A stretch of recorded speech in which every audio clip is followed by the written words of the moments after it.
In the kingdom of Erindor, within the towering walls of the castle, young Prince Alaric sat alone in his room. The room was a gift from his father, King Edric, built with care and whispered to hold secrets.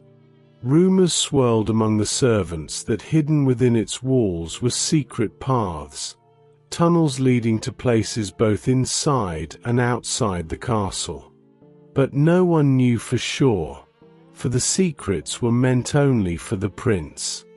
Alaric, just 7 years old, often gazed out of his window, watching the children in the city market play and laugh.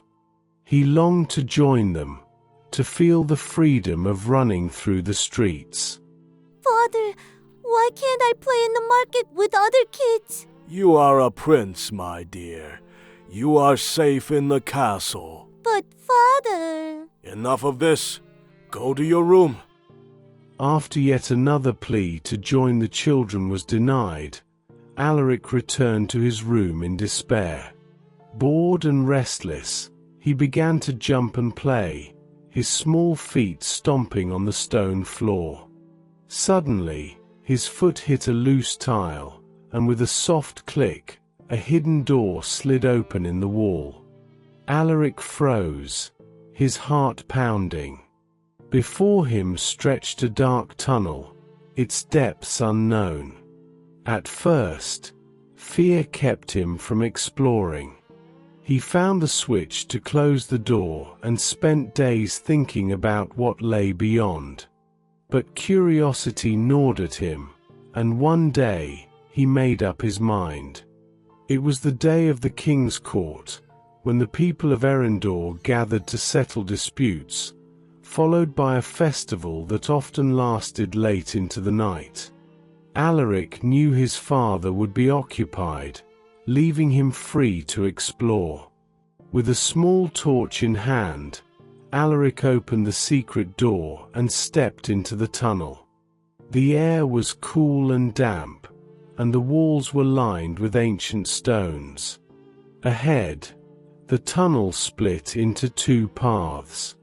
On the wall, words were carved, but Alaric, too young to read, chose a path at random. Unknowingly, he had chosen the path marked Green Forest. The tunnel led him outside the kingdom walls, into the lush, untamed wilderness. Alaric emerged near a dirt path that wound toward the forest. Just steps away, he saw a horse cart stuck in the mud. A woman sat in the cart, crying out in pain. She was heavily pregnant, and it was clear she was about to give birth. Alaric's heart raced. He tried to push the cart free, but it was too heavy for his small frame. Desperate, he ran toward the kingdom gates, where two guards stood watch. Please help! There is a woman in the forest. She needs help. Come with me, please. Boy, what is it? The woman, she needs help. Should we go and see? It could be an ambush. We can't risk it. Frustrated, Alaric picked up a stone and hurled it at one of the guards. It struck his armor with a sharp clang. Catch that boy! The guard shouted, and they gave chase. Alaric led them through the forest, back to the cart, before vanishing into the trees. From his hiding spot, he watched as the guards approached. This must be the cart the boy told us about. She's in pain. Hurry. We need to find a midwife. Before they could act, the sound of hoofbeats echoed through the forest. 3 barbarians on horseback emerged, led by a tall, fierce warrior, Tharnok. He had come to rescue his beloved Valdira. The guards tensed. Barbarians! We're under attack. A platoon of Erindor soldiers, passing by, rushed to the scene. Filthy barbarian! You are outnumbered. Your ambush has led you to your failure. Surrender or perish! I come in peace, but if the winds of war demand it, I will not hesitate to draw my blade. Know this, when the sun sets and the battlefield falls silent, your wife will kneel not in prayer, but in grief. Captain! The woman in the cart is in great pain.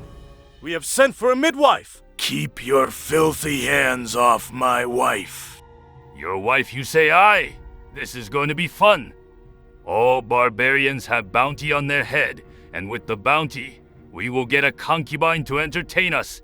Ha ha ha ha! Enough of this filth. You have sentenced yourself to death.